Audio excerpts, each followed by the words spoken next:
Welcome to Brand Builders TV. Deep dive topics, tools and resources brought to you by global thought leaders from within the Brand Builders Club.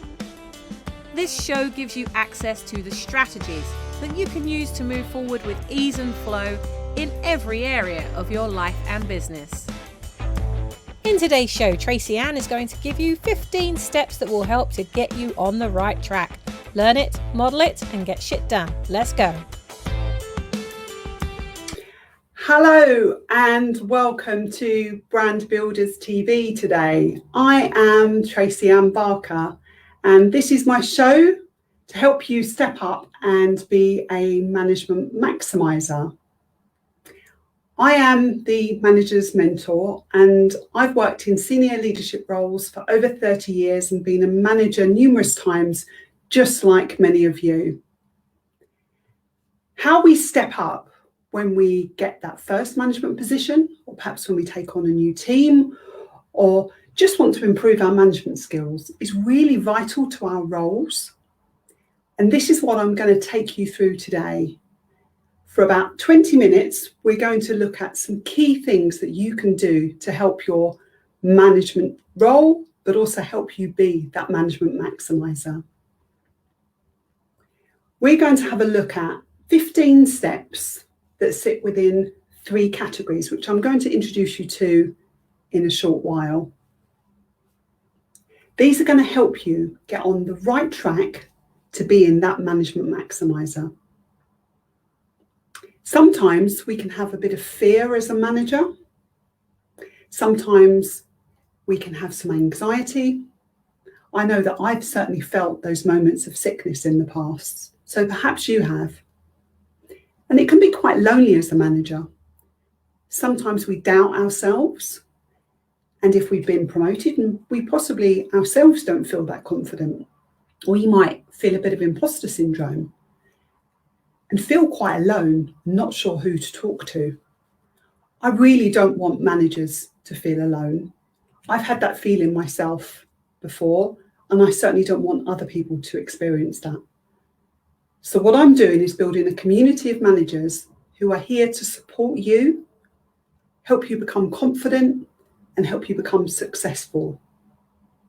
We're all individuals, and our teams, however small or however large, are made up of individuals. So it's really important that we understand some fundamental things that we can do, that we can adapt depending on our team and depending on the individuals within that team, to really have good management practice. It's important you understand how you can maximise both your own performance and the performance of your team. That will help you become more confident and certainly more focused. So, what are we going to do in the next 20 minutes together? You're going to learn how to lead and manage your team.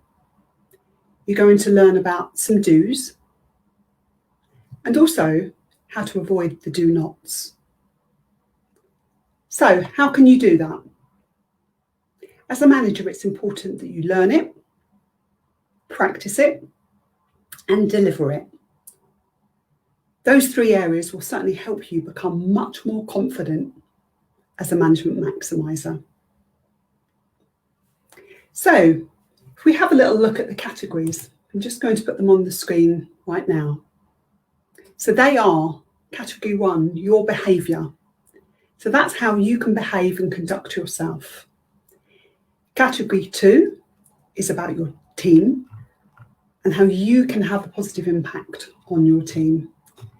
And category 3 are the things that you can do to help your team maximise, so team maximising. I've had a lot of experience in all of these 3 categories and these 15 steps that I'm going to take you through in this session today. And the do's definitely work, and the do nots are definitely the things that will help you to avoid, help you to think about if you've perhaps had some experience before. So before we start with the categories, just spend a few moments thinking about perhaps a time when it hasn't gone particularly well for you. How did that make you feel? Did you feel nervous? Did you feel a little bit let down by your skills, or perhaps a bit upset of that situation that had occurred? Did you get that anxiety or that tummy feeling that perhaps you could do better and perhaps you'd like to do better? So fast forward to a situation perhaps that's much more positive in terms of your outcome. Have you got an example of something that either you would like to go well, or perhaps that you've delivered well so far? How did that make you feel? Did you have that sense of happiness, that sense of achievement, perhaps a little bit of elation? Perhaps a job well done. Did you go home at the end of your time at work, your shift or your hours at work, and think that was a job well done? Those are the thoughts and the feelings that we really want to get you having on a more regular basis. A manager's role is tough. Anybody who is a manager, who's been a manager, would certainly say so, that there are tough times. Those are not going to disappear overnight, but actually trying to have the positive impact that you can have on your team will really help the more positive feelings for you. So that will help your confidence grow. Also help you be happier in your role and in your role of managing your team, and that will help you deal with things when they're much more challenging. So let's have a look at the 3 categories. So category 1, your behaviour. So this is very much rooted in you and how you can behave and how you conduct yourself. The first step in this category is about being a dictator. So do not be a dictator. Don't order people around. Don't be that bossy boots who really dictates to their team. It's really important that you gain the respect of your team. A bad boss will remind the team unnecessarily that they're in charge and their word goes. That really isn't a good trait for a good manager. So really try to build that respect and gain that trust of your team. That was really important. The next one is about anger or perhaps temper. Losing your temper in public is really a childlike behaviour trait.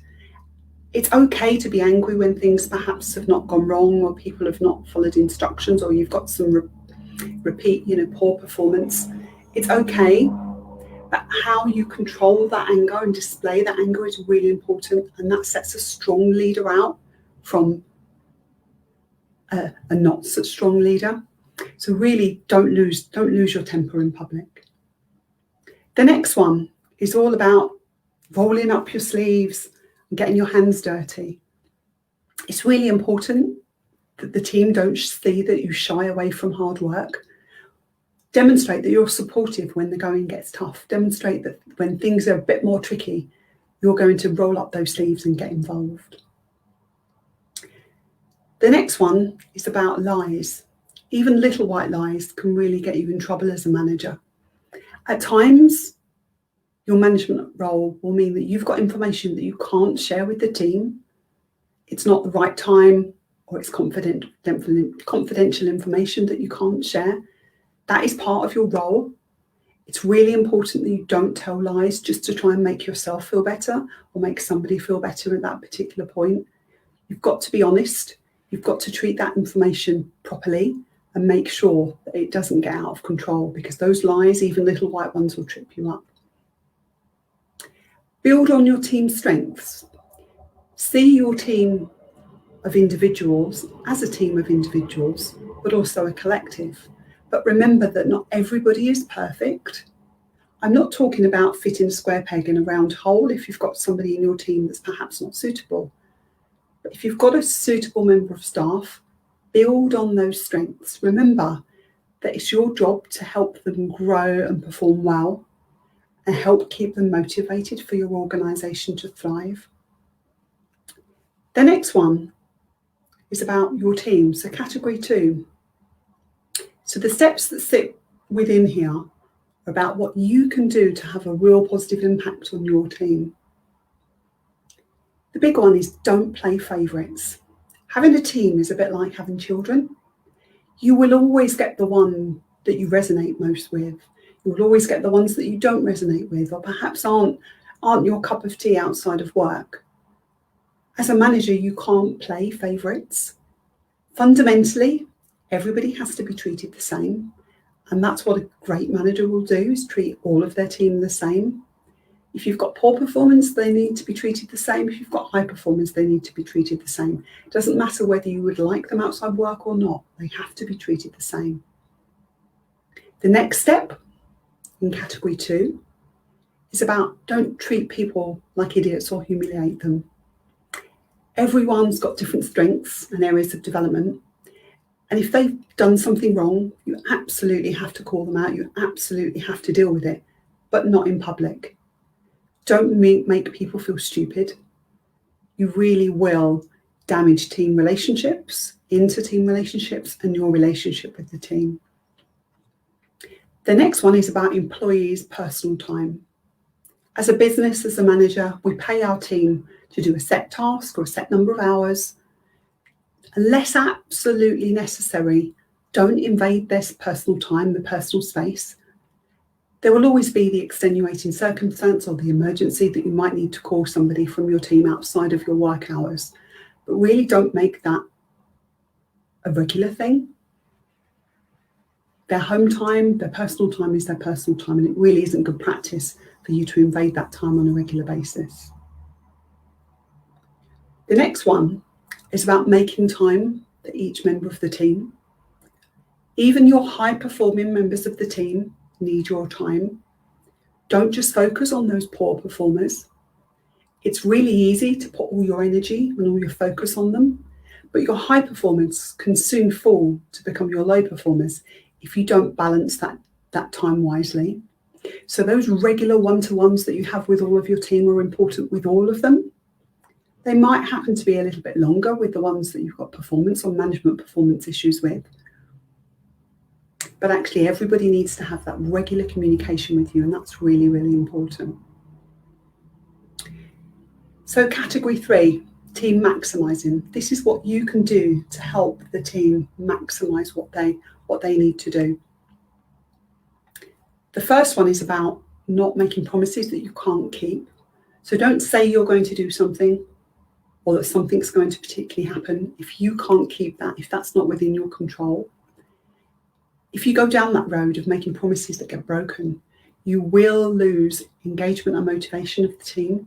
They will become disengaged and they will become demotivated, and that will affect the performance of your team and each individual. Communication's the big one. So really making sure you have those regular conversations with people, those regular monthly one-to-ones where you catch up from a work perspective.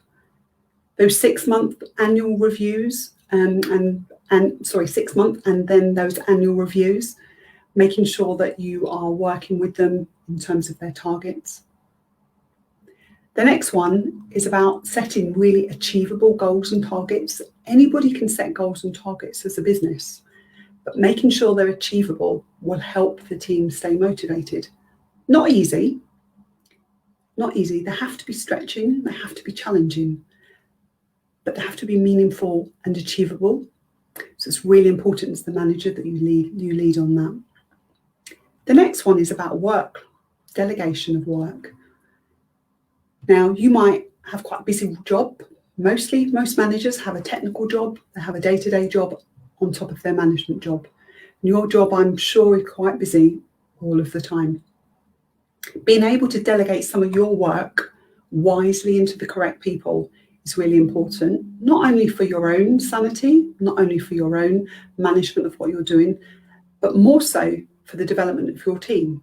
So thinking about the expansion of your team, thinking about longevity of your team, and how you move that team forward and develop that team, it's really, really important that you make sure that different people can do different tasks throughout the organisation, throughout the team. So that's really, really important. The next one is about the blame game. You must address poor performance, but don't play a blame game. It's much more positive to have a lessons learned activity with your team if something goes wrong. Obviously, if somebody has made an absolute boo-boo, something really has gone wrong, You need to address that poor performance if it's performance related. But actually, having those lessons learned is a real positive step, and it will really help the team respect for you, but also respect for each other and moving things forward. And if you make that very much an open and transparent process, the team will be open and transparent and won't try and hide things under the carpet, which can often trip people up. So really avoiding that blaming and naming is a really important area. The next one is the manager. Is the team expect you to come up with lasting solutions to ensure that the team have got a way forward. You don't have to have all the answers, but you do have to often have that final say on what it is you're going to do to go forward. So being really solution focused about what it is you're going to be doing is really, really, really important. So just bear that one in mind. So just to recap through those 3 categories. So your behaviour, how you can behave and conduct yourself.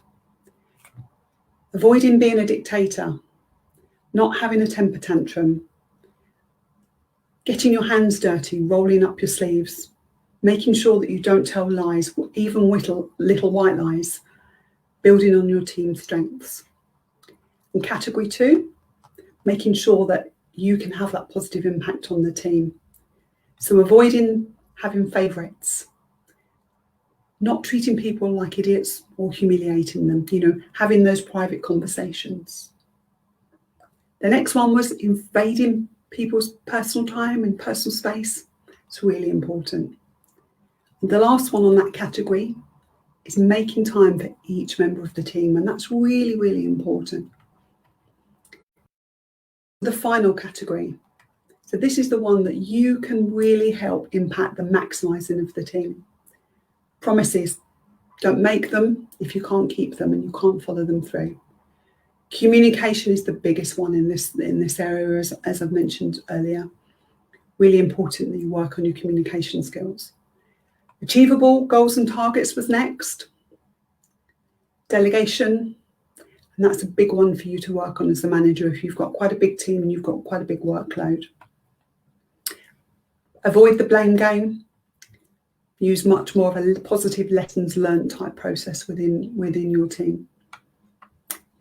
And the last one, as a manager, coming up with lasting solutions. Not always the answers, but making that final decision on that solution to help the team move forward. It's really important. So it's really, really important that you understand how your behaviour impacts on your team. As you develop your confidence and your knowledge as a manager, really work on these 3 categories. So behaviour, your team, and team maximising. These will all help you become confident and focused about what you need to do as a manager, not only to maximise the team performance, but also to maximise your own performance. One thing that I really suggest you think about is, as a manager, you're much more of a facilitator. Your job is to get the best out of your team. Don't underestimate your individuals in the team. So hopefully you've got some takeaways today. Your behaviour, your team, and team maximising. My advice to you is be human, build really positive relationships that will help you build trust amongst your team. And trust is an absolute fundamental foundation for you as a manager. And remember that as a facilitator, you are responsible for getting the best out of your team. And they are important. It's not all about you. It's actually all about your team. I hope that this session today has been really useful for you, and you can really work on these 3 categories and these 15 steps that sit in these 3 categories. This will really help you become a confident management maximiser. It would be really great to connect with many of you. You can find me on LinkedIn at Tracy-Anne Barker. You can also find me on my business website and also my manager mentor website, Managers Mentor website. Oh, there's a little typo there. So it's managers, www.managersmentor.com, where you can find me. I hope you've enjoyed the show today. I hope that you can go forward, practicing your management skills and helping you become a management maximiser. Enjoy the rest of your day. I hope that you've enjoyed the show today as much as we've enjoyed making it for you. If you've got anything out of this episode, please do tell someone else how they can subscribe to the Brand Builders TV channel at youtube.com/brandbuilderstv. Why not join us at our next Brand Builders Thinkubator, a global mastermind that we run every week to take away the loneliness of being in business on your own. For more information and to book your place, visit light.brandbuilders.club/Thinkubator. That's light.brandbuilders.club/Thinkubator. Until next time, be the ripple that you wish to see in the world, and we'll see you soon.